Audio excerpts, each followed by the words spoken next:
Bona tarda a tothom. Good afternoon, everyone. And thank you very much for connecting to this session that aims to bring the UK and the Catalan fintech ecosystems closer. Please keep in mind that this session will be run entirely in English, except for the last part of it in which we're going to switch to Catalan. So my name is Oscar Martí. I'm the director of Acció, Catalan Trading Investment Office in London. As you may know, our organization has 40 offices worldwide, which cover about 100 markets internationally. In particular, London, we cover the markets of UK and Ireland. It is, of course, not only us that decided to do this, to put together this session, but also our colleagues from the Acció funding unit and Startup Catalonia, who are also very involved in the organization of the session. Actually, on your screen, you can see Oriol Sanz and Jordi Huesca. They are directors of the funding unit and Startup Catalonia, respectively. Bona tarda, Oriol, Jordi. They both will let you know a little bit more about the work that they do for Catalan startups just a little bit later during the session.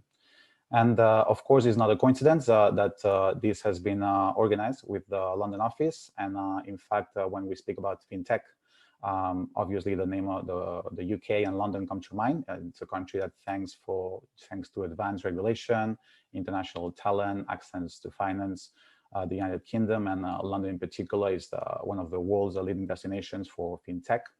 In fact, we have official data that speaks about 1,600 fintech companies in UK alone. 4 billion pounds were raised in 2019, and that makes actually London one of puts London at the top of the world's most well-funded cities.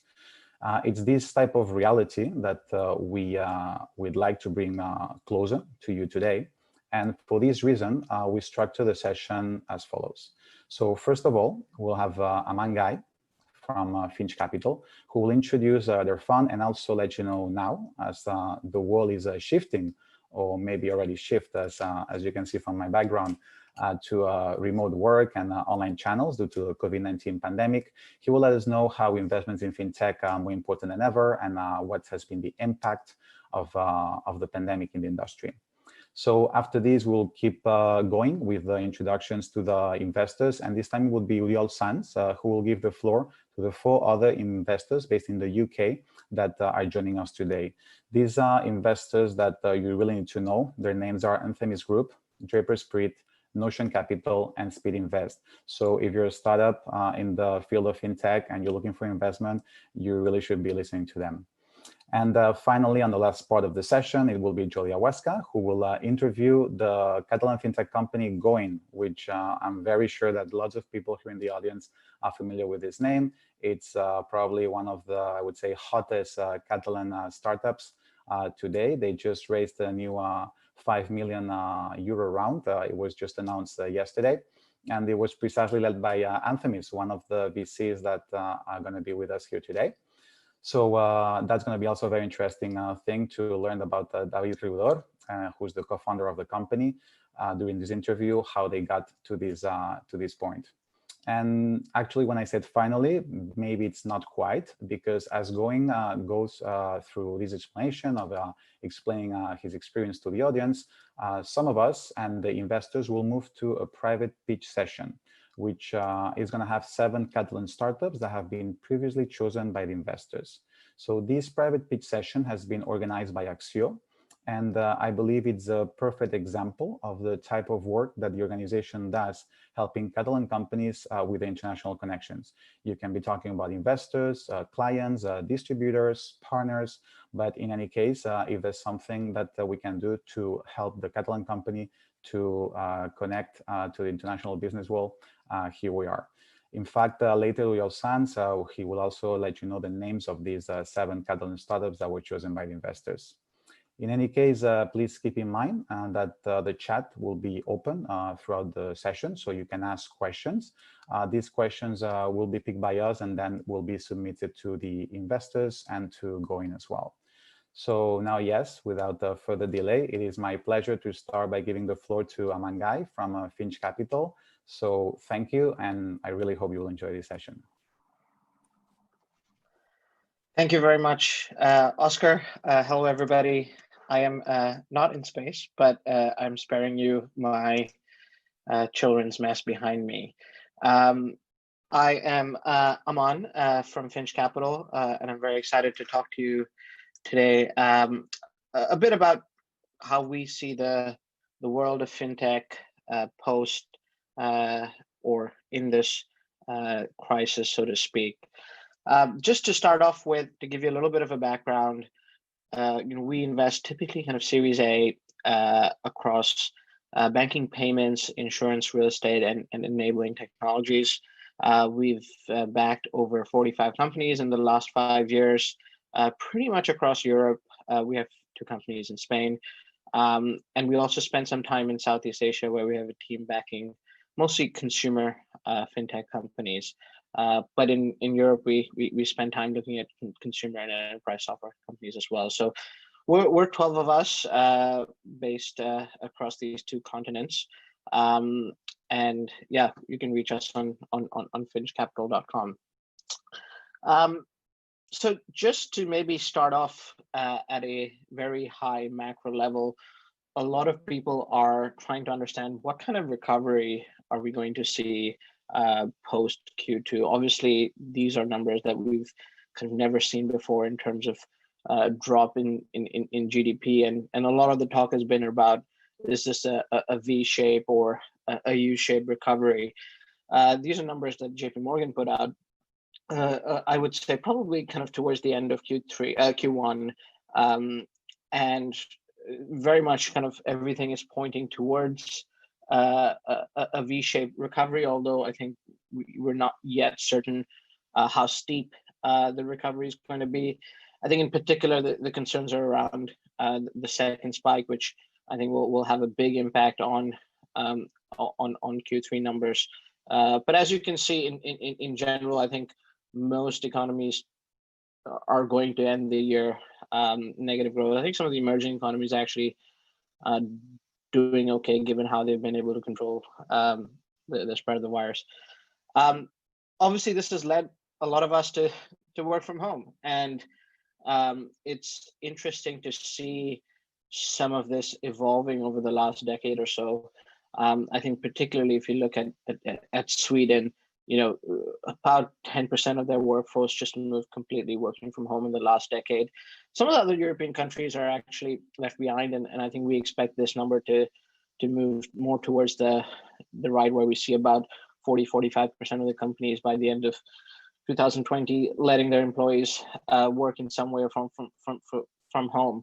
The other kind of interesting phenomenon as we're using Zoom is really the growth in kind of business video applications, as you can see from some of the App Store rankings. These have been one of the most downloaded app categories in this pandemic. And what this has really led to is, from a fintech perspective, a bit of a battle between the you can call them incumbents and some of the startups or challengers. I think if you look at, generally speaking, some of the products in the financial services space where people wanted to go into a branch or have some kind of interaction with someone, is I think that the 2 products that stand out are really mortgages and wealth. And so we really expect there to be kind of severe disruption in how people buy these products, particularly in some of these countries, towards the top of this chart. So, you're looking at France, Switzerland, even the US to a certain degree, Germany in particular, where, still about 70-75% of the products are bought in branches or consulted in branches. And, it's not only incumbents that are facing these problems. I think it's the types of problems are really interesting.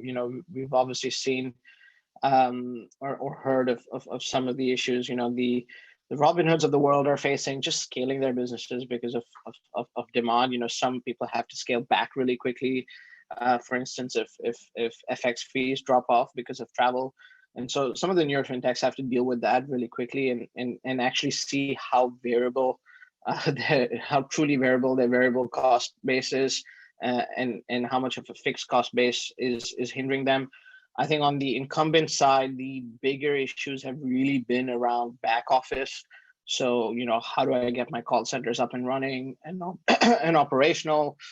And a lot of those kind of components. How do I get my sales team up and running, and so on and so forth. And so we kind of looked at what are the areas in a financial institution, whether it's a bank or an insurance company, that are, from a business unit perspective, really going to be transformed. And I think what is interesting on this slide is we believe a lot of the Salesforce kind of management layer, product development units, actually already in some way or form operate in the environment today. Maybe not 5 days a week remote, but a certain of them kind of do 2 or 3 days remote, and we believe those units are very well suited to what's happening right now, and will continue and probably double down on what's happening. I think where there is going to be big, let's call it a transformation for now, is really around kind of the back office side, so the operations and the contact center, where either they don't exist, and I think it's difficult to imagine an environment where operations and contact centers don't exist, or there's a massive push towards fully automating certain functions of it, whether it's through chatbots or whatever comes next. And obviously, as you can see on top, branches, I think we're already expecting branches to just go away, but I think that will only be pushed further so. And as a kind of result, the way we think about the actual kind of shift in this digital change is really in these 3 segments of front end, middle, and back end. And as you can see, a lot of the banking and payments related digital change will happen in the front end. So think about kind of customer service, think about remote working, performance management. A lot of the tools already exist, and so a lot of the adoption will happen there. On the prop tech side, which is pretty interesting, we expect a lot of the work to be actually done on the back end.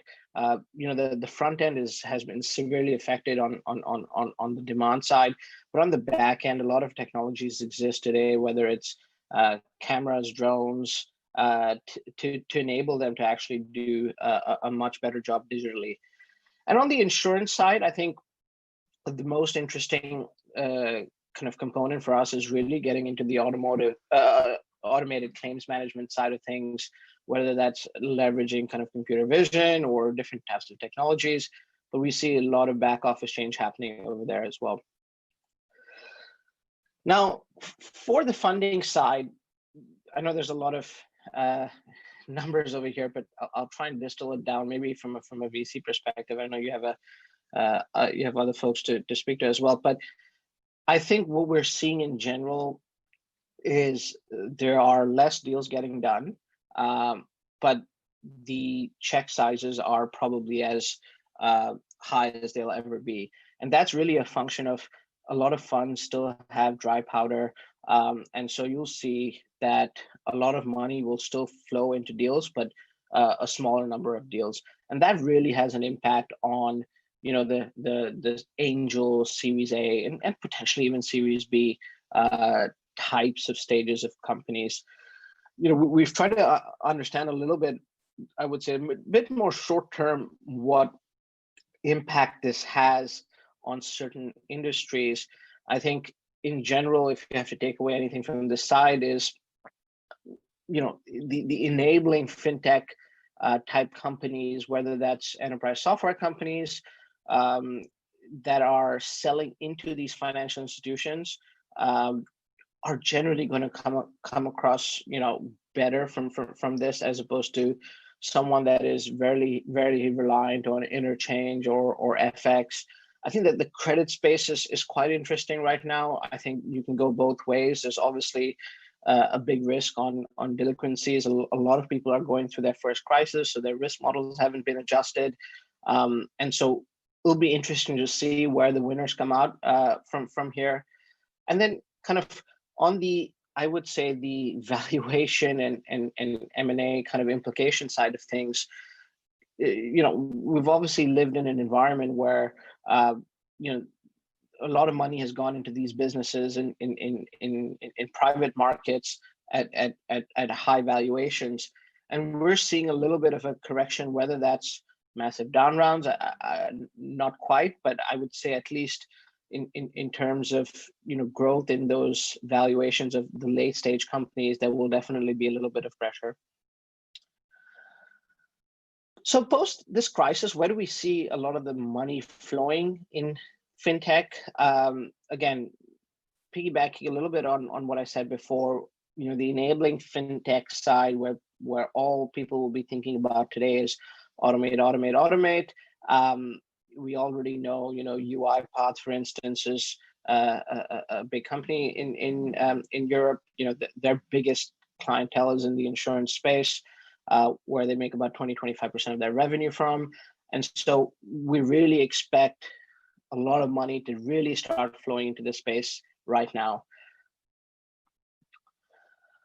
And what does this mean for the exit side of things? I think it's quite interesting. The way we look at it is, banks have actually not been very acquisitive in this space.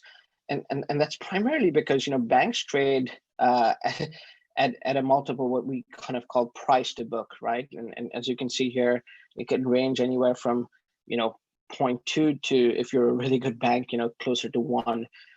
While a lot of the, I would say, fintech companies that, whether they're in the lending space or not, are much richer than that. And because of a lot of the regulatory, requirements around Basel and so on, you're going to find it very hard for a bank to part with a lot of money if, their multiples don't happen. So we're seeing a lot of, obviously, IPOs, because of the general illiquidity in the M&A markets, but also, private equity is quite active, particularly in the payment space.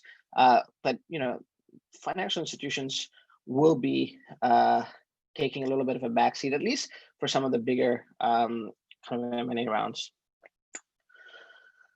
And so, sorry, want to touch really briefly upon how we see these kind of 4 sectors that we look at: banking, payments, insurance, prop tech, and enabling fintech. This is the banking payments snapshot. In general, the challenger banks have definitely seen a lot of issues because, particularly around FX and interchange, that line of business has been kind of massively impacted. The real winners in this space have really been the trading players. All these companies have seen record months, and that's primarily because volatility has been driving a lot of people towards these companies. In the insurance space, I think it's a little bit of a wait right now, but post the crisis, things really starting to get moving. Obviously, the one vertical where we see a lot of action is in the health space, because it's so closely linked to telemedicine and how that can really kind of change the mindset of health insurance penetration in Europe, which is less than 1% across the continent.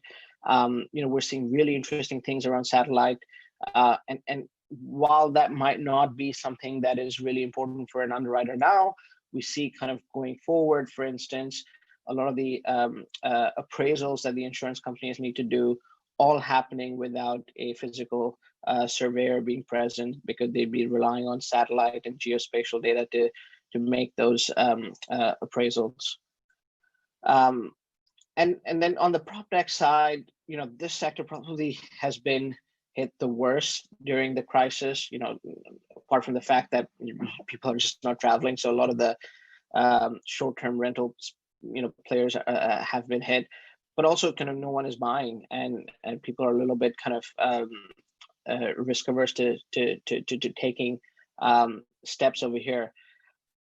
I think kind of moving on and beyond this crisis, where it really starts to become interesting is when you start to think about how can you enable a lot of the kind of contact-free digital disruption, This industry has a lot of work to do to get to a stage where I would say, at least on the renting and buying side, people are comfortable and get to levels, because it is so kind of heavily dependent on financing market and so forth.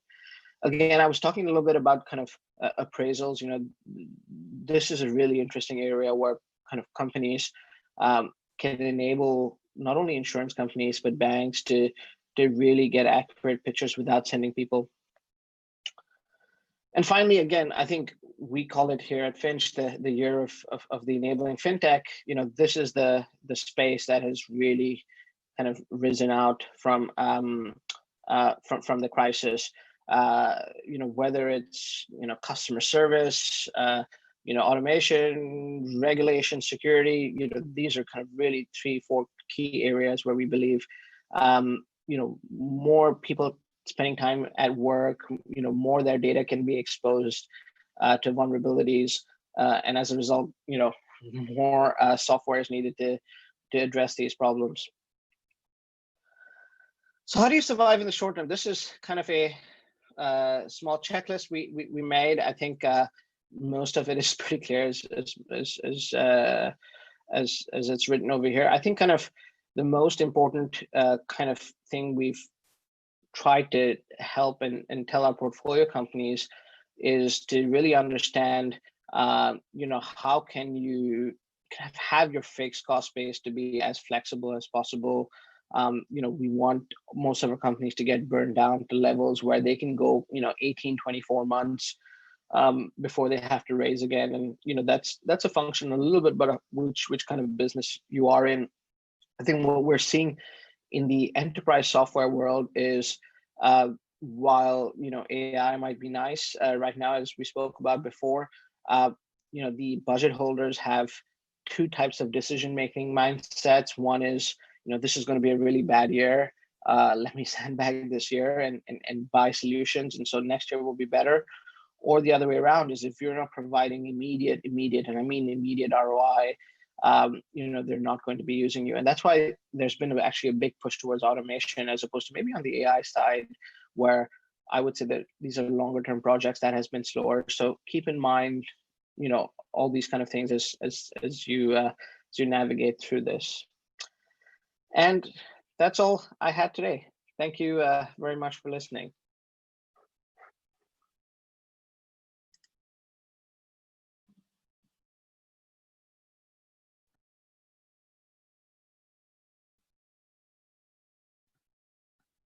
Well, thank you, Aman, and thank you for the presentation with lots of insights, information, and views on how is the fintech field going. And thank you to share also where Finch Capital wants to invest. Well, I'm Oriol Sanz. I'm the director of the funding unit at Sessió, Catalonia Trade and Investment, and that this area mainly advises the startups on the best funding and mix. And especially also international venture capital funds at the end are one of those funding sources that can be interesting and very useful for Catalan startups. Well, let me remind you that now we're gonna have questions and answers. We're gonna listen to the VCs, okay? So the attendants can ask the questions using the chat. And at the end, we're going to ask the VCs, and please specify to which one of the VCs is the question made. And we're going to choose two or three of the best or of the most voted questions. Okay. Well, the next fund that is going to introduce itself, and we're going to know what are the investment reasons that made them to invest into going. Is Anthemis Group, and it's going to be presented by Marin Calvas. Please, Marin, the screen is yours.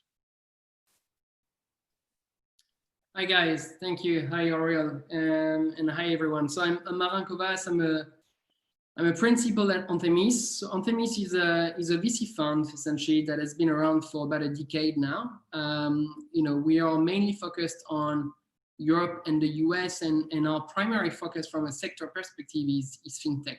right? So we are a purely like thesis-driven fund.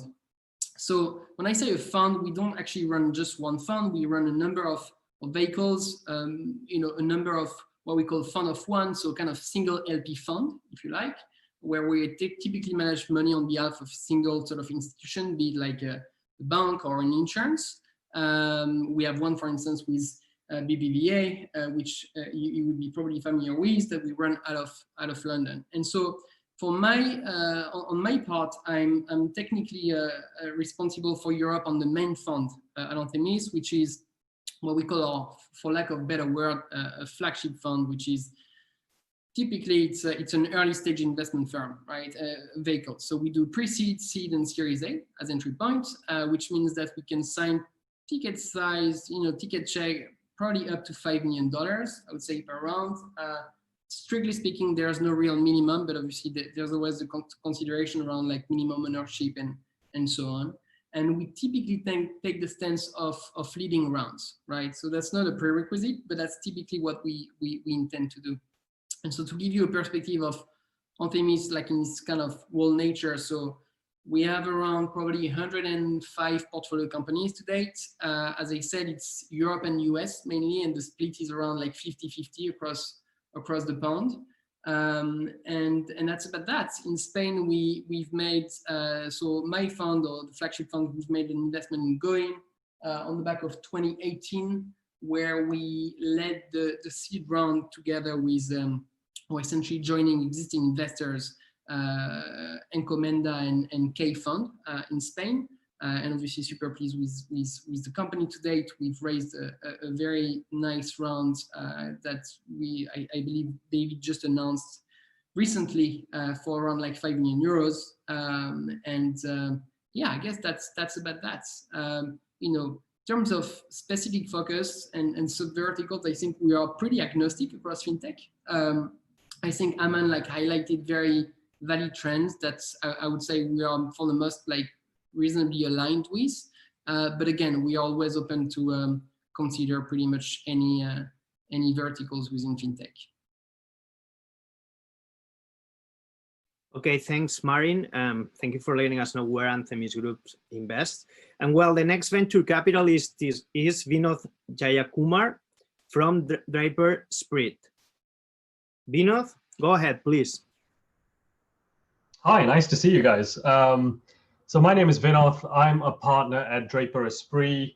Draper Esprit is a slightly later stage technology venture capital fund based in London, but we invest across Europe. We are part of what is known as the Draper Venture Network, where there is a Draper fund in each part of the world. It is run by Tim Draper out of the US, which was previously DFJ, or Draper Fisher Jurvetson. As I said, we are slightly later stage, so we typically invest anywhere between 10 and $30 million.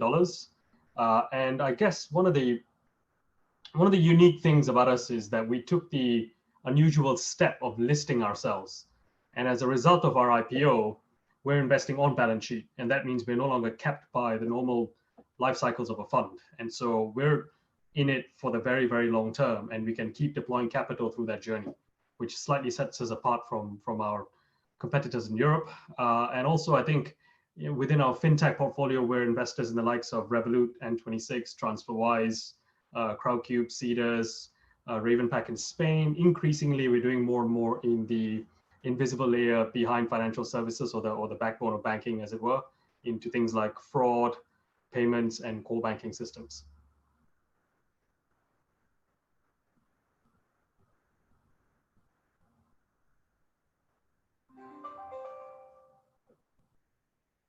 Now that we know better the investment criteria of Draper Esprit and also that you are listed, we're going to move to the next venture capital. The next venture capital is Notion Capital. And Ichazo del Palacio, who knows quite well the local ecosystem, is going to tell us a bit more on the fund. Please, Ichazo, stage is yours. Thank you so much. It's a great pleasure to be here with all of you and to reconnect with the team in Barcelona. So yeah, as you said, my name is Ichazo. For those who don't know me, I've been spending quite a lot of time in Barcelona, which is a city I love. And in fact, I did my master's in engineering at the UPC. So I'm very much connected with the city. But right now I'm based in London. I am a partner at Notion Capital, which is a B2B SaaS focused investor. We are investing in Series A mainly, even though we do some Series B too. And we put checks initially between 2 and 7 million US dollars. So we are right now investing from our 4th fund. So we've been in operation for 10 years. We are investing from our 4th fund, which is a 150 million fund. And over the different funds, we've invested in over 60 companies. As every other investor in this call, we are looking for basically incredible founders who are building leading products within their categories, right?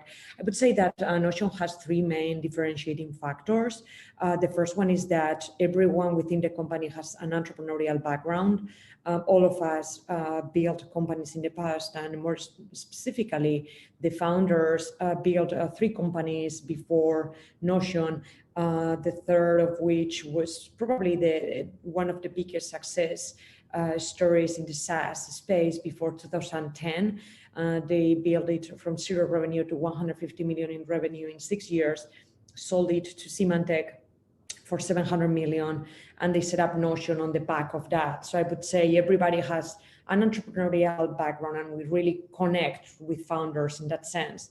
2, we are focused on B2B SaaS. That is the only thing we do. And I think that gives us a very interesting perspective on recognizing patterns, benchmarking across the portfolio, and being able to really support them. And that is the third main pillar and differentiating factor of Notion, is that we do have a very strong platform team, which helps the companies with the SaaS, go-to-market, recruiting, and so on.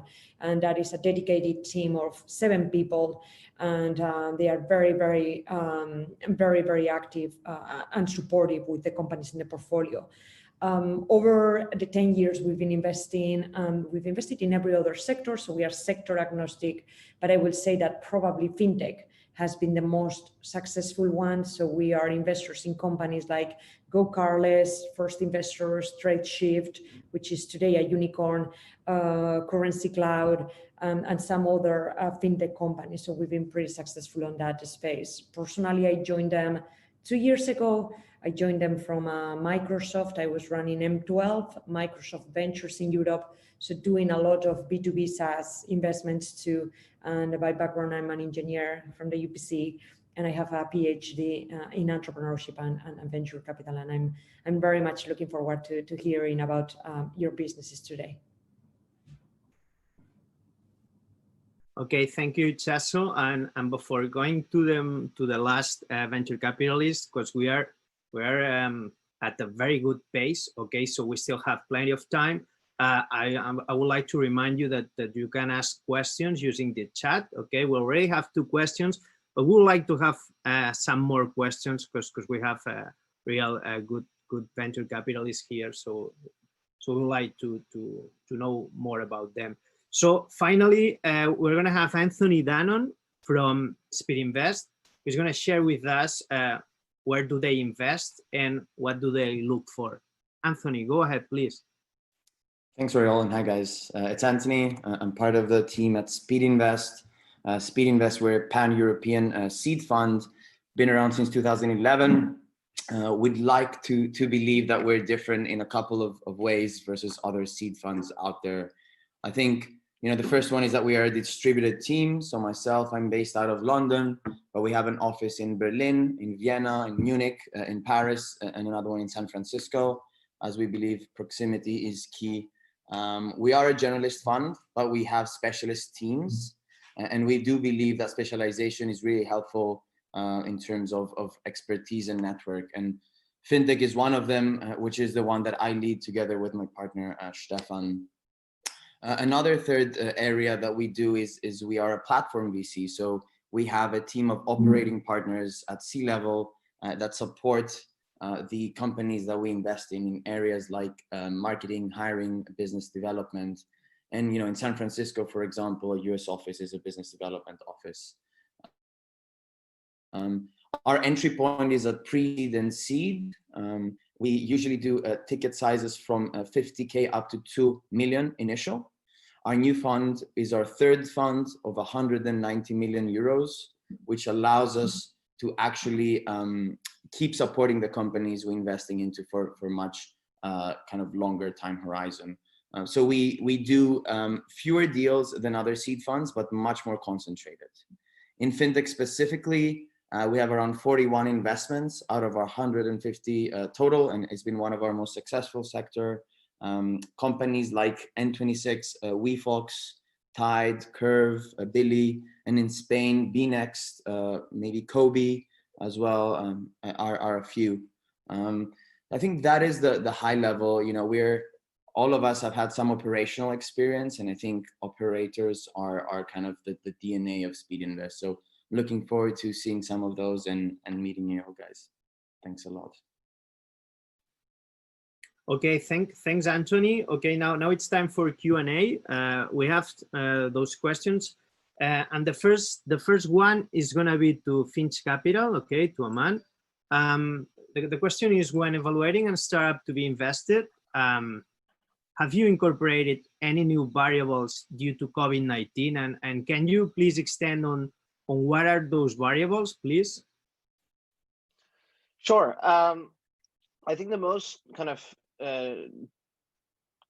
important thing that has changed is the inability to meet entrepreneurs, right? So I think there's not much you can do apart from, I would say, have more Zoom calls, more kind of touch points in terms of getting to know the team. So I think in general, we're spending probably more time to look at a deal than we would pre. So I'm spending time talking to CFOs, head of sales on Zoom chats that I probably wouldn't do before to get a sense of culture.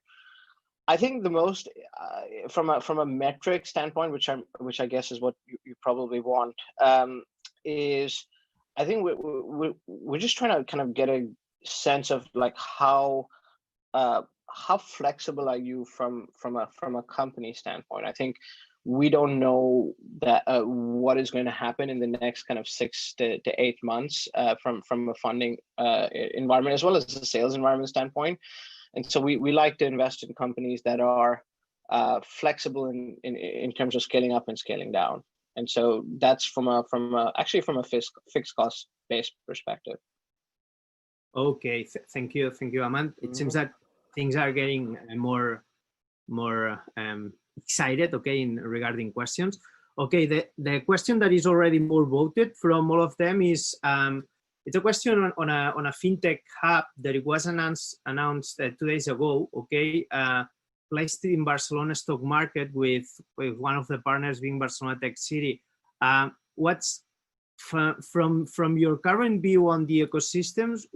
What's the potential that you see in our ecosystem?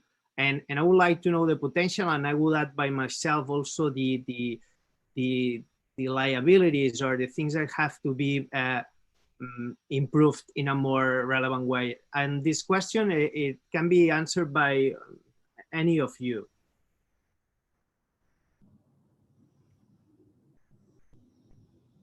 I mean, I can go for it. I read the news and I'm very happy to hear that. It looks like it has taken a little while. As you know, these big organizations, they have a lot of regulatory issues. And obviously, if you guys, everyone is working in the fintech space, you know how sensitive the information for somebody like the exchange in Barcelona it might become this agreement. I think it is fantastic. I think there've been a couple of great success stories coming out from Barcelona in the fintech space, and many people who have grown there with some of those fast-growing companies in fintech are very well suited to start companies in the space and to learn how to navigate the regulation. So I think the partnerships create a good opportunity to speed up getting all these regulatory frameworks and burdens on board and go through them. So I think it is a great opportunity for many of the entrepreneurs to be close to those organizations. I mean, it was Pier 01, right? The one who did the partnership. I don't know if you mentioned it, but I think it's fantastic. And working with them very closely, if you are building companies in fintech, it's great because they will just build much more trust. And I think to work with big financial institutions, you need to have a good brand. And so that will definitely help getting closer to test your product, to build much more a reputation and brand behind your company. Okay, any more thoughts on areas to improve or potential areas from any of you, Anthony, Aman, Vinod, or Marin?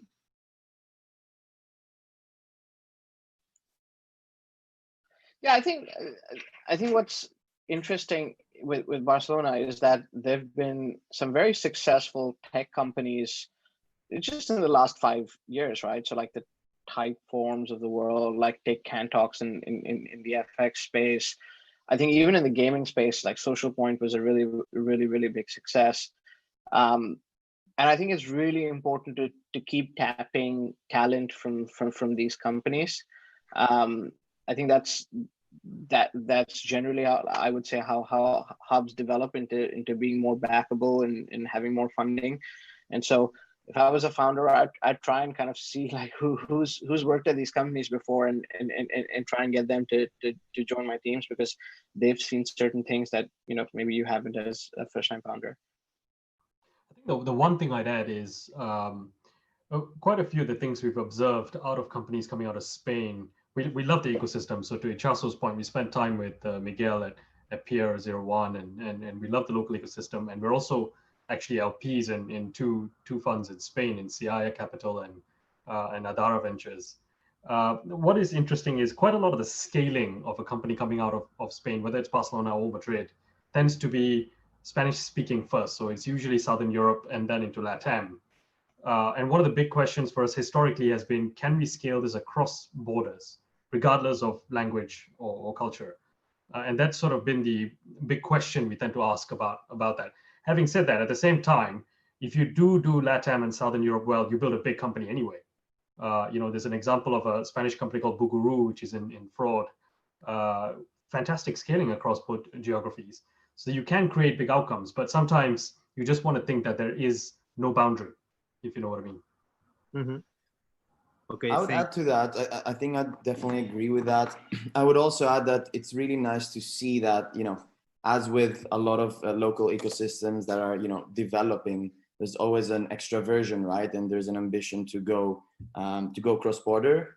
And I would say that some of these successes we've seen recently in Spain have been very SaaS oriented. And I think that kind of global scale has enabled a lot and definitely very keen to see more in that respect. And we are actually seeing in fintech, I think, a lot of interesting things happening at the moment within, collaborative software space as well. So very keen to see more on that. Okay, guys, we still have time for one question if we put a little time pressure, okay, on you. And it would be, does it make sense for early stage startups to contact you, or what you want from them in terms of investment readiness or having local investors? What can you add on that, if it has any kind of sense from you? Go ahead, Anthony. I mean, we love to meet founders early. I think, we as venture investors, we like to be the first institutional check. We just recently were chatting to, idea stage entrepreneurs We don't necessarily look for validation from other venture capitalists that are local. We actually collaborate with a lot of them, and we're very collaborative, and we see the synergy. So, for us, feel free to reach out to us. There's ways via our website, there's via our networks, which are usually more effective.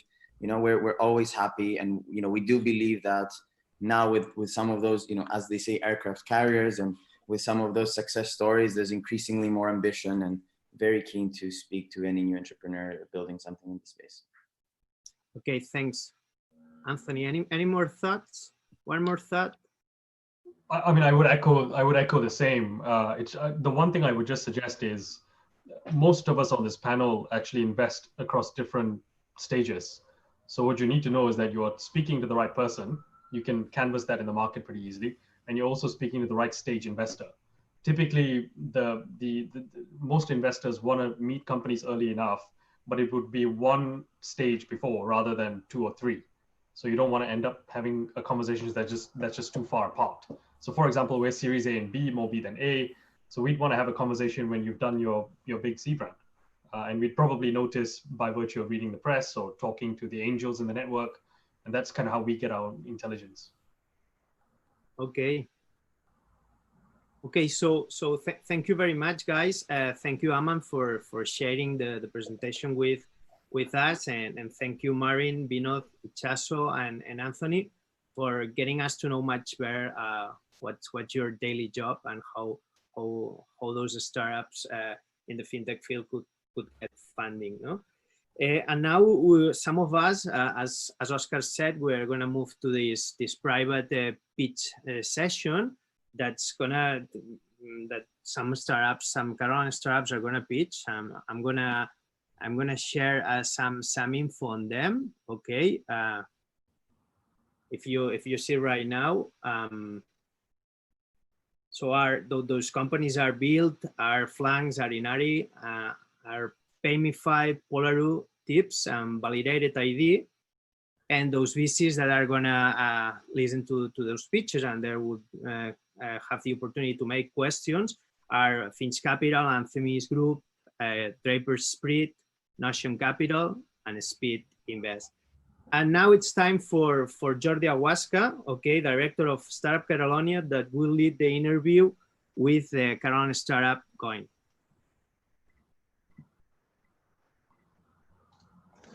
Very well, Uriel, you are on time. Thank you, and also thank you very much to all the guest speakers we have had so far. We're going to wait 30 or 45 seconds, they hang up, and we go on in Catalan to interview the CEO of Going, David Riudó.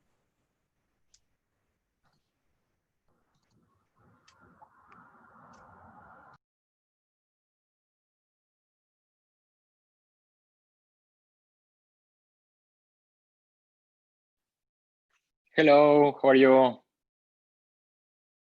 David. ¿M'escoltes? M'escoltes o no? Ara. Ara, perfecte. Bueno, benvingut, David. Moltes gràcies per la teva participació avui aquí, per acceptar ser un avui dels protagonistes en la sessió oberta que hem fet amb els inversors de UK. Aquesta, com he dit, és la part final de l'acte en obert. I bé, ho farem donant veu a un dels protagonistes d'aquesta setmana a l'actualitat. La foto del David Riudó ahir, per exemple, sortia en un diari, més d'un diari econòmic i generalista, doncs perquè Going havia aixecat una nova ronda d'inversió i precisament liderada per un d'aquests fons d'inversió que ja hem pogut conèixer una mica més avui, que és Anthemis, no? Exacte. David, avui m'has promès que vindries a respondre totes les preguntes que et fes jo i també que et fessin els espectadors, les persones que estiguin oient i que estiguin escoltant i que ja poden també a través del xat poder fer arribar les preguntes. Segur que et compromets a respondre a totes i totes les preguntes. Porteu-vos bé, porteu-vos bé. Molt bé. El David, faré una breu introducció al David per a aquells que no el coneguin. El David és un emprenedor en sèrie, es defineix així. Actualment és el CEO i co-founder de Going. És el primer espanyol en sortir a una llista de Forbes del 30 Under 30 de finances. És enginyer de telecomunicacions i finances i psicologia com a formació. I Going no és la primera companyia que ha fundat, també has fundat fins a 3 empreses. Abracadab, venuda a Màgia Borràs, Big Wall, venuda a Bitxu, o Bixtu, Ambis, que és la tercera, que és una consola de màrqueting que, de fet, el teu soci encara el continua portant, si no vaig errat. Exacte. És així?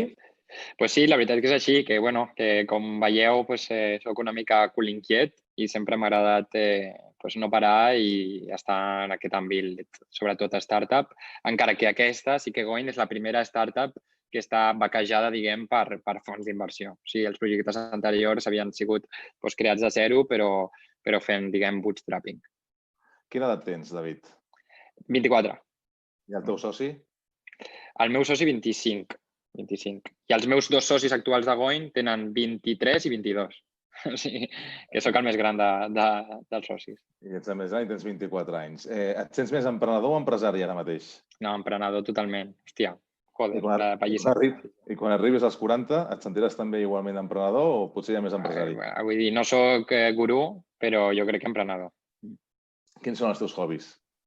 Pues la veritat, com ho has comentat una mica, es pot veure perquè vam vendre una empresa Magia Borràs, però el meu hobby més destacat de tota la vida, que al final ha sigut el que m'ha entrat en aquest món que és també més d'ambició, descobrir, sempre poder anar més i tal, és la màgia. O sigui, jo era mag des de petit i he estat molts anys en aquest sector, jo crec que és el que m'ha ensenyat més.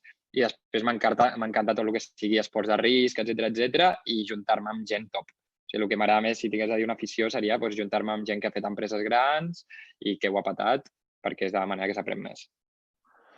Interessant. Escolta, quin comú denominador diries que tenen aquestes tres coses que has dit? Pues una miqueta el risc, jo crec, perquè és que al final el risc o aquesta ambició és parlar amb algú super top, com jo li dic, és difícil que et respongui, és ambiciós, et pots ficar nerviós, no? La màgia, igual, al final és el desconegut, no? La màgia, i els esports de risc i tal és l'adrenalina, el nou, el diferent. Bueno, escolta'm, i 24 anys, Déu-n'hi-do l'experiència que tens. Sempre has estat amb els mateixos socis en les altres experiències? No, o sigui, he estat... sempre el comú denominador és un noi que es diu Xavi Cabezas, que amb el que he estat en tots els projectes i també ens va ajudar a fer les bases de Goin, i amb totes les anteriors que hem nombrat han sigut amb ell, però per aquest pas de Goin, sobretot per la vertical fintech, necessitava uns socis molt més tecnològics. Llavors va ser quan vaig conèixer en projectes anteriors també, però que no van ser empreses d'aquest tamany, diguem, els meus dos socis actuals, que es diuen Carlos Rodríguez i Gabriel Esteban, i ells eren enginyers, 1000 vegades millors que jo en relació a lo tècnic, i va ser quan vaig decidir, ostres, és de cap, he d'entrar-me en aquest projecte amb ells dos. I escolta, què és més difícil, conviure amb parella o amb els socis en el dia a dia? Amb els socis, però a ballissa. O sigui, al final, mira, nosaltres portem des de que vam començar a idear i tot, farà uns 3 anys, i tot superbé, seguim treballant junts i tot genial, però és que al final, si vols crear una billion company, no? És que et donaràs d'hòsties. Ja pot ser el teu millor amic, ja podeu estar alineadíssims o el que sigui, però cada setmana hi ha temes que potser no estàs d'acord o coses que tu vols anar més o expectations o el que sigui. O sigui, molt més difícil amb un soci que amb una parella. Escolta'm, si algú t'està escoltant i està ara mateix en la fase de buscar un soci per arrencar un projecte, què li diries a aquesta persona? Que s'ho pensi molt bé. O sigui, sobretot que no... O sigui, és això, com diuen molts advocats, molts inversors, buscar un soci és més fort que el matrimoni. No? Llavors, sembla molt fàcil al principi, no? Si no m'agrada el soci, doncs ja deixaré de treballar amb ell o ja el canviaré o ja tal. No, és molt, molt, molt complicat, heu de tindre molt bona relació personal, has de ser una persona a la que admiris, que aprenguis constantment dia a dia, i jo puc dir que jo vaig tindre molta sort, però no perquè ho fes molt bé, sinó perquè vam tindre els tres molta casualitat, perquè jo els coneixia, havíem portat fent projectes uns 6 mesos, molt intensos, per tot el món, etcètera, però no era una relació que conegués de fa 4 anys o el que fos. Llavors, mira, a mi m'ha sortit bé, però jo recomanaria que abans d'aixecar diners, etcètera, que tinguessin una validació extra dels socis, que hagin fet projectes anteriors o que haguessin conviscut durant molt de temps. I escolta, una pregunta. Dels 3 socis, dels 3 founders, Goin és un mirall de com sou? Jo crec que en algunes parts sí, però no en totes. T'ho diria, per exemple, perquè al final és un soci, si al final decideixes les pautes conjuntes, no? Però no diria 100% dels 3 socis, perquè, per exemple, el Carlos, que és el director tecnològic de Goin, és un tio que és un obsessionat dels detalls, o sigui, que com a algo molt positiu, però per focus, per tamany d'equip i tal, doncs, molts cops, ara, per exemple, no s'està obsessionant amb els detalls, s'està obsessionant amb la bigger picture, amb els projectes que ens poden donar més output o més outcome o el que sigui. Llavors, sí que reflexa moltes coses, però no el 100%. O sigui, en un passat t'hauria dit que probablement més del que ho és. Parlem de Goin d'avui. Ahir vau sortir el diari, ahir o abans d'ahir, no me'n recordo. Ahir. Ahir, una nova ronda. Se us dona bé això d'aixecar diners? Bueno, jo crec que... No et mentiré, però sí, jo crec que sí. Anava a dir que jo crec que no. Sí, jo crec que sí, que se'ns dona bé per una part, però també perquè la veritat que en molt poc temps hem pogut fer coses que potser a l'estranger, a Amèrica, no destaquen tant, però hem sigut dels primers que hem buscat sempre inversió estrangera, vam començar amb molta ambició i vam fer unes waiting list més, la tercera, per ser exactes, més importants que ha viscut a Europa. Hem portat talent internacional i sobretot tot això amb una edat ser molt joves, no? Que és el que, per exemple, tant d'Anthemis com de Fund, crec que de tots els fons que tenim, som els emprenedors més joves que tenen el portfoli. Llavors, això té les seves coses bones i les seves coses dolentes, no? Però al final també demostra que podem ser diferents, no? I al final un inversor és això, no vol fer un creixement lineal, el que vol és fer un %, no? I buscar gent única, projectes únics i solucions que puguin aconseguir aquest multiplicador. Quantes rondes heu aixecat ja, fins ara? Aquesta és la tercera. Vam fer una pre-seed abans de treure el producte, una seed i ara és la sèrie A. I quina ha estat la més difícil d'aconseguir? La primera, la segona o la tercera? La tercera. Sí. Cada una ha sigut més difícil que l'anterior. Al final, al principi és ser simpàtic, el que li dic jo, no? L'altre dia estava fent un webinar amb l'Iñaki Arrola de Fund, abans d'ahir o així per ser exactes, i dèiem això, que és aixecar una ronda d'inversió és com lligar, no? De base. Al final no sempre lligar més el més guapo o la més guapa. Al final, els inversors, això deia l'Arrola, que és molt new, efecte new, que si va un, van tots, no? I llavors té moltes relacions amb lligar. I què vull dir amb això? Que al principi, al final és només ser simpàtic, la cara, l'aparença, etc. Però cada cop que et va coneixent més el mercat, l'inversor, vas creixent i tal, es demana més de tu.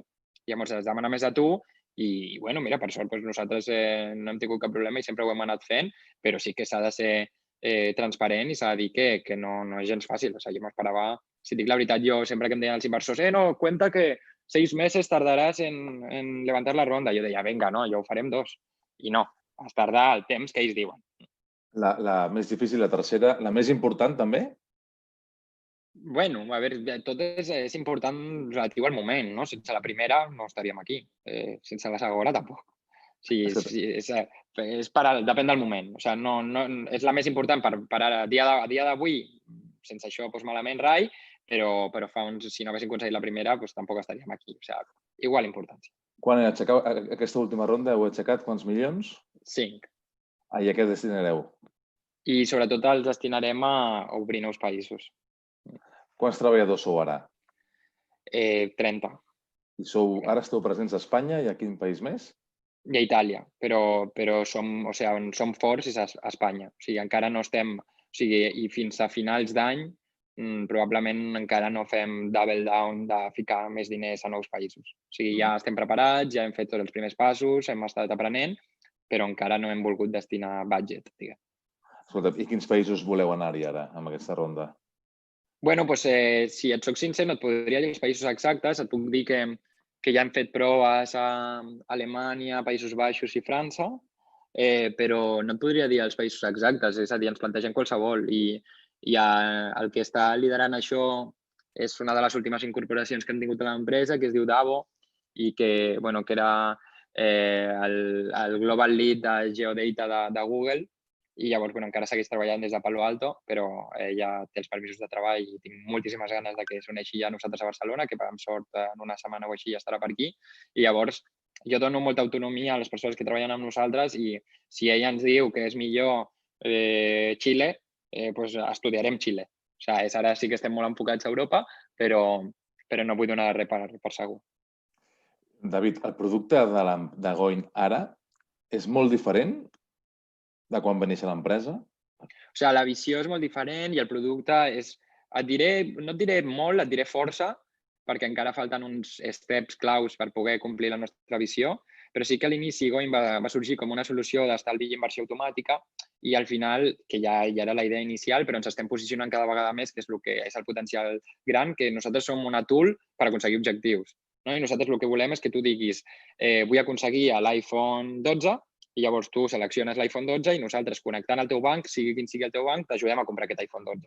O si tu no vols comprar un iPhone, però tu tens un objectiu més llarg plaç, que és retirar-te, nosaltres t'ajudem a gestionar aquests diners a través d'inversió, etcètera, perquè tu puguis jubilar-te per la data que tens plantejada. Ja sigui un objectiu a curt plaç o llarg plaç, nosaltres volem cobrir aquesta necessitat. El producte l'anireu acomplexant o com més simple millor de cara al futur? És un gran dilema. Si et dic que hem fet passos cap endavant, hem fet passos cap enrere, és molt difícil perquè has d'anar tocant palanques, som bastant el que li diem first movers, hi ha solucions semblants d'estalvi automàtic en altres llocs del món i tal, molt poques també, però sí que hi ha, per exemple, a Londres i als Estats Units, però amb la nostra visió, per almenys exactament, no hi ha ninguna. Llavors, hem d'innovar molt, no és com fer molt més venture builder, que és, ostres, hi ha una aplicació que és d'hotels tal i la copio exactament igual a Barcelona o a Europa o el que sigui. Llavors, és completament diferent. Llavors, hem d'anar aprenent molt i fent passos endavant i passos enrere. Llavors, volem simplificar, volem que l'experiència sigui seamless, que sigui el més fàcil possible, que no tingui 43.000 funcionalitats, però a vegades per arribar a aquest punt tens de passar primer per augmentar la complexitat per després reduir-la molt. Amb 24 anys, liderar una companyia com CEO, què es perd més la son? El fet de pensar en el producte com ha de ser, com l'hem d'anar millorant mica en mica, o haver de passar comptes periòdicament davant dels inversors? A veure, jo crec que lo dels inversors 100%, o sigui, lo del producte, primer perquè tinc un equip que està molt focalitzat a producte, però lo de l'equip, tu com a CEO, l'equip et podrà dir el que vulgui, però al final els teus, entre cometes, els que escolleixen si tu segueixes com a CEO o no, acaba sent la board més que els inversors, la directiva, i al final a la board està el lead investor i probablement el primer que et va invertir o alguna semblant. Llavors, hi ha molta més pressió en relació als inversors i a la board en aquest cas que en relació a l'equip, jo crec. Però al final també el dia a dia el passes amb l'equip, o sigui que el que et dona més mal de caps probablement és equip, que al final les persones és la cosa més complicada del món, en qualsevol empresa, però al final el que et dona la pressió necessària també són els inversors en aquest cas. Pressionen molt per als Anthemis, que hem pogut conèixer abans una miqueta? Sí, no, ja no estan aquí, s'han anat ara. No, la veritat que jo estic mega content, o sigui, sí pressionen, però com ho han de fer. Què t'aporta de positiu Anthemis, per exemple, a Goin? La veritat que és que hi ha tot. Jo tinc la sort de tindre el Jan a la board, que és un dels partners d'Anthemis, conjuntament amb el Marín, que ha estat a la reunió aquesta d'avui. I el Marín ens ajuda moltíssim mano a mano i em porto excel·lentment amb ell i tinc una confiança brutal. I el Jan té un expertise que no l'he vist mai a ningú. I molta gent que ha vingut a les nostres boards de directius, des de gent de companyies d'un bilió i tal, molts cops m'ha dit, ostres, és que el Jan és l'hòstia. I la veritat és que tant a nivell contactes, com a nivell experiència, com a nivell ajudar-me a com liderar una empresa, en tots els sentits.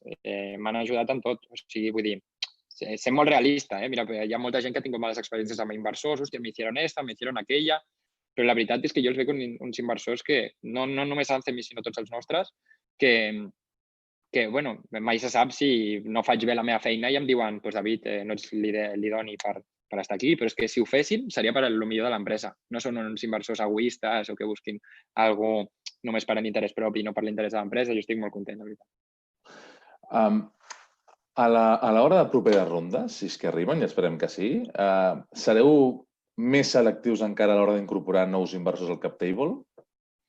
No, perquè és que ja et dic, jo com els socis en aquest cas, però és que he tingut una sort tremenda. O sigui, és que no tinc ni un inversor que diguis, és que aquest inversor el vaig ficar per complementar la ronda perquè no tenia prou diners. Hem tingut la sort de sempre escollir els que hem volgut nosaltres.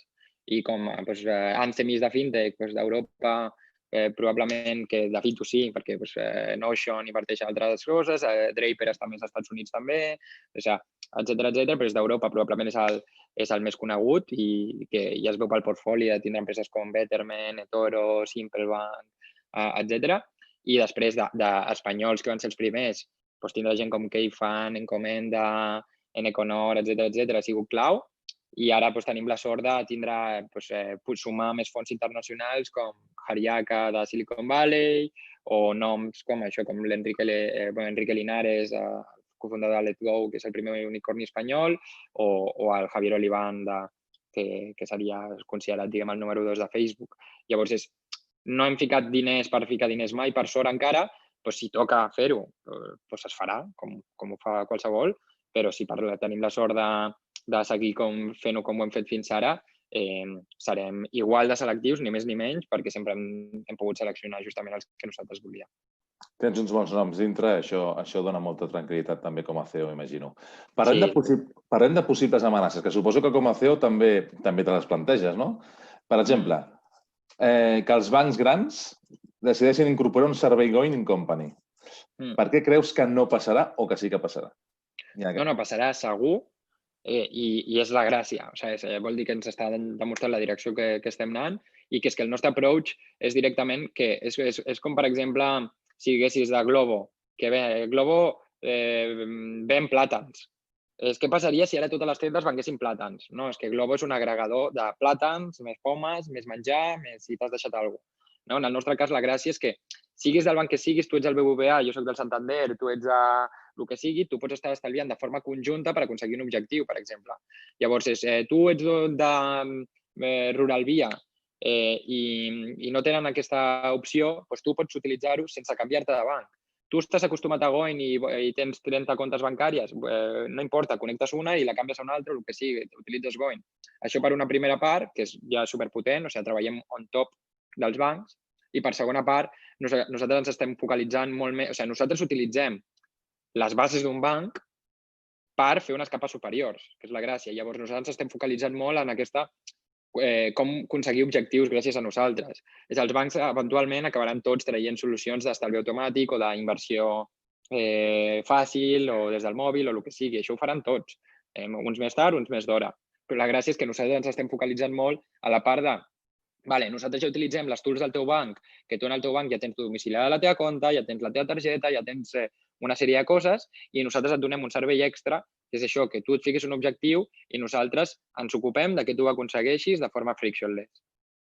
Llavors, és aquest approach, nosaltres creiem que un banc no el pot tindre, perquè un banc és molt egoista i el que vol és tindre els usuaris que siempre que ens ha vingut un banc és ¿vosotros podríais ofrecer nuestros fondos de inversión? ¿Podríais tal? No, no volem oferir els vostres fons d'inversió, és una merda. Nosaltres volem oferir el millor producte per l'usuari i no ser egoistes. Per això nosaltres fem una visió 360 que funciona on top de qualsevol banc. Estic veient que les preguntes del públic van algunes enfocades a temes de la tecnologia que farem més tard. Aprofito per animar el públic a continuar preguntant. De moment portem ja unes quantes preguntes. Ja us dic, ens queden 7 minuts per acabar, per tant hauré de seleccionar. Em sap greu. Aniré molt ràpid, aniré straight to the point. Més amenaces. Base per la propera ronda, sèrie B, per internacionalitzar-vos encara més, perquè l'esteu patant i perquè veieu que heu de créixer una mica més ràpid. Però aquesta ronda no acaba de tancar-se. Què caldria fer? Al carrer. Vull dir, no crec que es puguin fer moltes més coses. Si nosaltres no fem una sèrie B, s'intentarà, es farà un bridge, se li dirà als inversors actuals, tal, d'esto, es mirarà als bancs i d'esto, es retallarà el que s'hagi de retallar, el que sigui, però però probablement en aquests stages, si no et donen un bridge o el que sigui, doncs al carrer hi ha una altra cosa. O sigui, és la mentalitat, o sigui, és un inversor, quan inverteix en tu ja sap que de cada 10 que inverteixi només una ho patarà. Llavors, no és... Quan ho comences, també t'ho veus amb una pressió, que jo tinc una pressió immensa, però, hòstia, si m'han ficat 5 milions, hòstia, si els faig perdre 5 milions, però és que normalment aquests fons que són fons d'1 bilió o de fons de 400 milions tenen 1.000 com tu. O sigui, vull dir, jo al final això és la meva vida, estic ficant 24 hores al dia en fer això, o sigui, que res m'agrada més que això i estic motivadíssim, però bueno, però és que si una empresa no funciona, no totes les empreses funcionen, i si no funciona, tens de saber dir, doncs apaguem i vas a una altra cosa. I probablement a l'altra cosa que et fiquis, si els inversors els ha agradat treballar amb tu, probablement jo sempre et tornaran a invertir. O sigui, jo he vist 1.000 fons que han invertit 2 i 3 cops el mateix emprenedor. I a la primera potser no acerten i a la tercera sí. Llavors, l'important és fer-ho amb totes les teves ganes i el millor que puguis. I ja està. I si al final veus que no es pot, doncs no es pot. Per això nosaltres hem pogut i lluitarem a mort perquè es pugui, però això s'ha vist en empreses que han aixecat cents de milions. Última possible amenaça. Com has dit, el fet que el teu soci i tu teniu una molt bona relació no vol dir que pugui tenir una confrontació forta en un futur i que pugui arribar a desestabilitzar el que és la base de confiança que teniu ara mateix.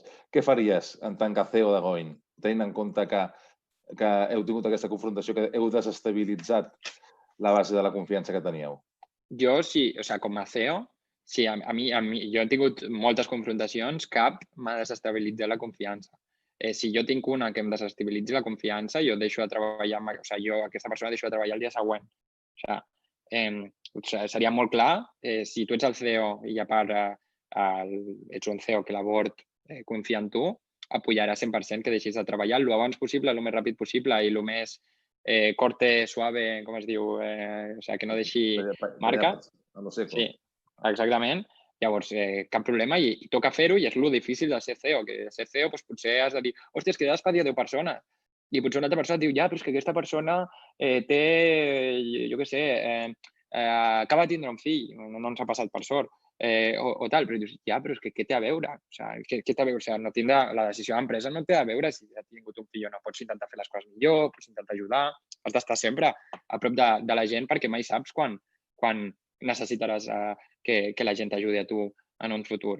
Però com a ser CEO és la posició més valorada d'una empresa perquè és la posició més difícil que existeix una empresa. Llavors, en aquest cas, tallar-ho en sec. Si són confrontacions normals però que no fan trontollar la confiança que tens amb la persona o el que sigui, doncs aquí és, si és en un principi, parlar-ho, si estàs en fases més avançades, un coach o el que sigui que us ajudi. Ho han fet pràcticament tots els founders de qualsevol empresa. Llavors, que no tindrà por i saber que és lo normal, que si convius molt amb algú, discuteixes. Ja sigui amb la teva mare, ja sigui amb un soci.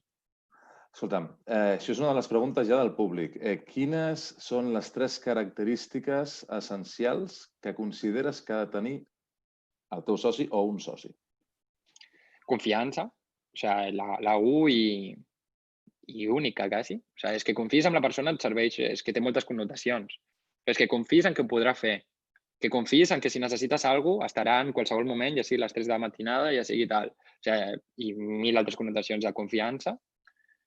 Després, la segona, que et diria, si vols muntar una empresa, això és només si vols muntar una billion company, que seria ambició. O sigui, hi ha socis que són boníssims, però és això, no volen apretar més.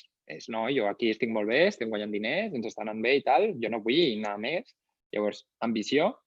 I si et tingués de dir una tercera, potser et diria carisma, segurament, no? Si és un lead d'una empresa, sigui tècnic, sigui no tècnic, és molt diferent el carisma que ha de tindre un CEO que el de tindre un CTO, però l'ha d'enamorar, o sigui, ha d'enamorar a l'equip. O sigui, l'equip ha de confiar en ell, ha d'entendre la visió que està compartint, etc. Una pregunta que no sé si t'agrada o no parlar de bitcoins i de criptomonedes, però com veus el paper del bitcoin i de les criptomonedes en aquest nou escenari global d'inversions, sobretot en aquest escenari post-Covid?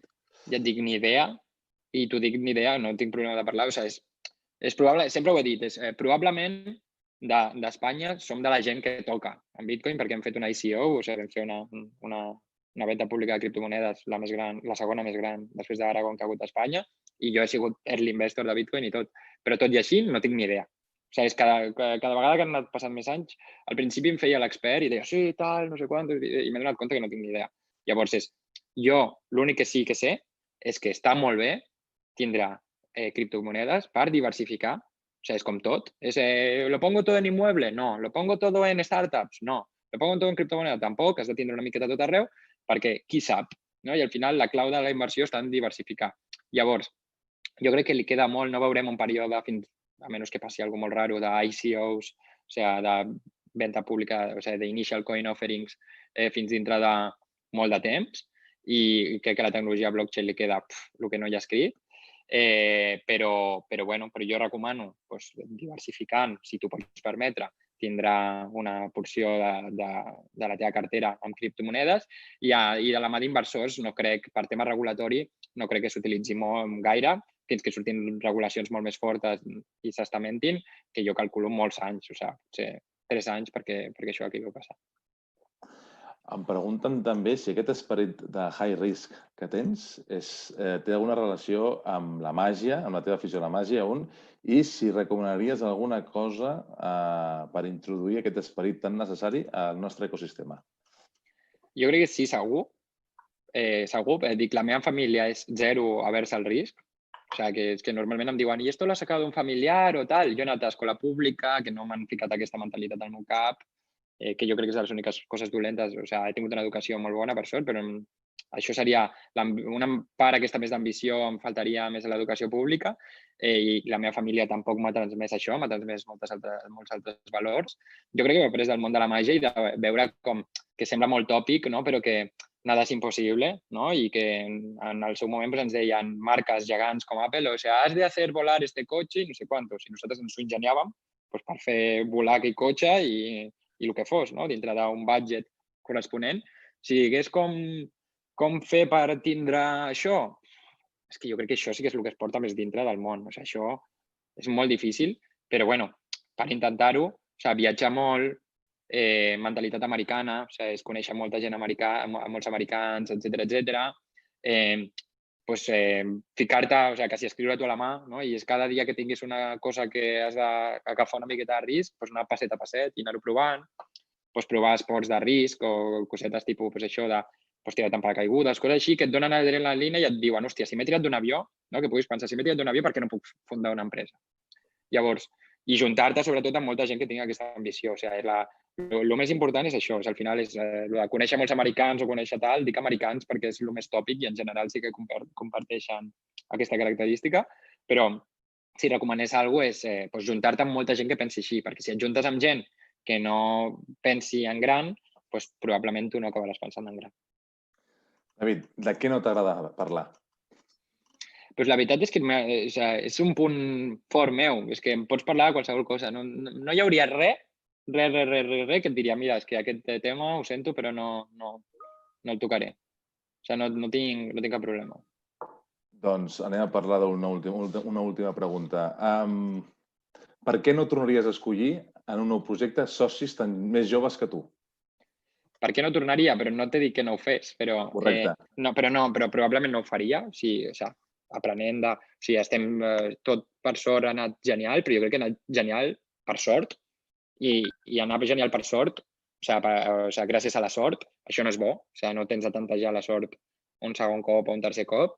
I llavors, al final, un jove et pot donar la sensació que sí que és amb molta energia, que no li importen els problemes i tal, però és que el més difícil és la gestió de persones. I al final, tu el que et dones compte és que contra perfils més sènior que ho han viscut per almenys un cop o més cops, més saben portar això i això és el que et fa guanyar velocitat.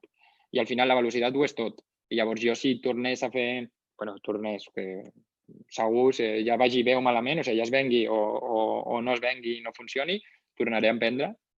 I llavors probablement buscaria persones clau més sèniors que jo. O sigui, gent que sàpiga més que jo, perquè sempre és bo rodejar-te de gent que sàpiga més que tu. David, sabia que aquesta més de mitja hora que hem fet se'ns faria molt curt. La veritat és que m'ho he passat molt bé parlant amb tu. Crec que tens ets molt jove, però tens moltes coses a explicar i a dir i tenim moltes coses a aprendre. Estic segur que ens tornarem a entrevistar, et tornaré a entrevistar algun dia més perquè tindrem encara més bones notícies de Goin. Només dir-te que moltíssimes gràcies per compartir aquesta estona amb nosaltres, per participar en aquest esdeveniment que hem fet amb l'ecosistema inversor de UK i moltes felicitats per aquestes últimes bones notícies i a seguir remant per aconseguir-ne d'altres en un futur. Moltíssimes gràcies. Això, espero poder ajudar amb el que faci falta a l'ecosistema, però espero que també m'ajudi l'ecosistema a mi. O sigui, si algú vol treballar amb nosaltres o el que sigui, que m'enviï un email o té feedback o el que sigui. I m'encanta poder parlar d'aquesta experiència, que encara que no és de molts anys, és curta, però és bastant intensa. I això, qualsevol cosa, si algú té dubtes o puc ajudar amb algú, busqueu-me per LinkedIn o per on faci falta i encantat d'intentar ajudar amb el que faci falta. Moltíssimes gràcies, David, i moltíssimes gràcies també a la resta de persones que esteu escoltant aquesta entrevista. Esperem veure'ns ben aviat en un altre esdeveniment que organitzem des d'Acció. Bona tarda.